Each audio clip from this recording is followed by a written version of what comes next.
Bonjour YouTube, ici Kerm.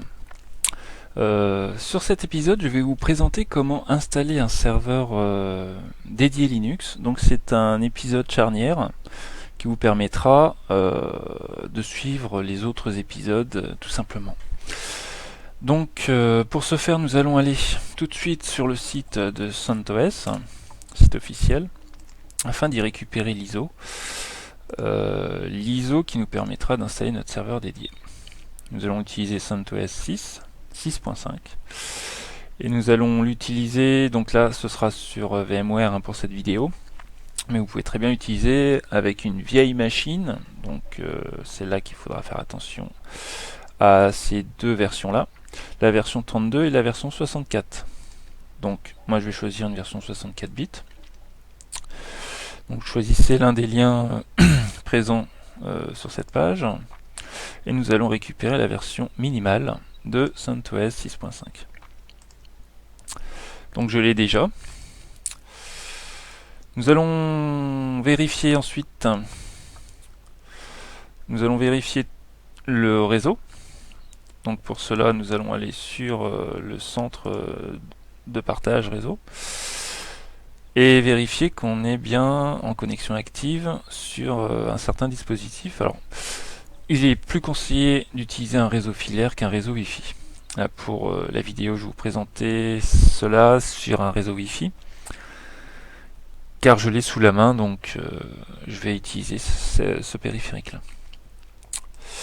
Nous allons donc vérifier sous VMware Virtual Network Editor, qui permet d'éditer les paths, les réseaux disponibles sous VMware. Donc là, on est connecté en direct, comme c'est indiqué, et choisir vérifier si la carte Wi-Fi est bien sélectionnée. Vous pouvez laisser sur automatique, mais autant choisir soi-même, au moins on est sûr qu'il n'y ait pas de souci. Une fois que cela est vérifié, nous pouvons retourner sur la machine virtuelle et en créer une. Donc, next. Là où vous choisissez donc le système que vous souhaitez utiliser, ce sont des fichiers de configuration tout ça. Donc nous allons bien choisir CentOS 64 bits. Ici, c'est l'endroit où sera sauvegardée votre machine virtuelle. Donc je vais sélectionner le lecteur D. Je vais avoir un dossier VMS là-dedans. Créer CentOS. Vous pouvez lui donner un nom, mais bon. Ici, suivant de quoi aura besoin votre serveur en ressources, vous pourrez augmenter bien sûr ses valeurs. Pour l'instant, je les laisse par défaut. Nous allons installer une version vraiment simple du serveur. Memory. Alors, nous allons laisser 1 giga. Sachez que sur CentOS, vous avez deux types d'installation. L'installation dite graphique, c'est-à-dire avec plus de couleurs, enfin enjolivée, et la version semi-graphique, qui elle est disponible à partir de quand on est inférieur à cette valeur-là. Donc on va laisser cela par défaut. Il n'y a vraiment pas de différence. On peut installer par ces deux procédés différents sans problème. Surtout que c'est une version minimale là. Nous allons utiliser donc le réseau direct. Si vous laissez les valeurs par défaut. Là, nous allons donc créer notre disque dur maintenant, virtuel. Alors c'est organisé en tant que fichier. Moi je vais mettre 4 Go pour la vidéo, ça suffira largement. N'oubliez pas de cocher cette case, Allocate all this space now. Très important, car vous aurez des soucis lors d'installation de CentOS si vous ne la cochez pas.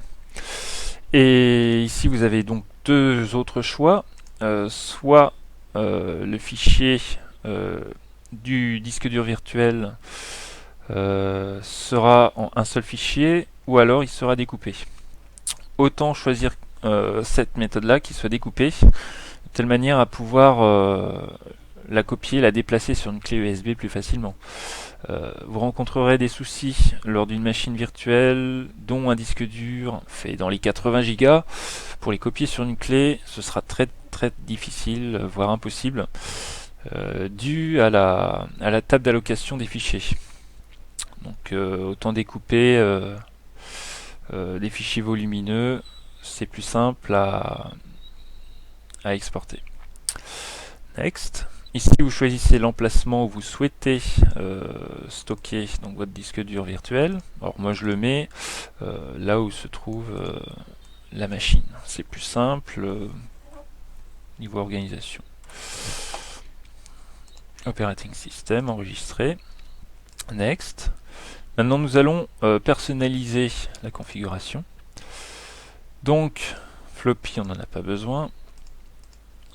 Le son non plus. Et l'imprimante non plus.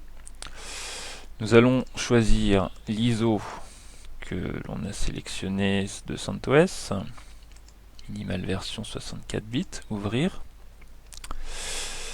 Connect Add Power On. Et nous allons donc partir sur l'installation. Là, tout est bon. Finish. Le temps qu'il crée donc le disque, nous allons faire une petite ellipse.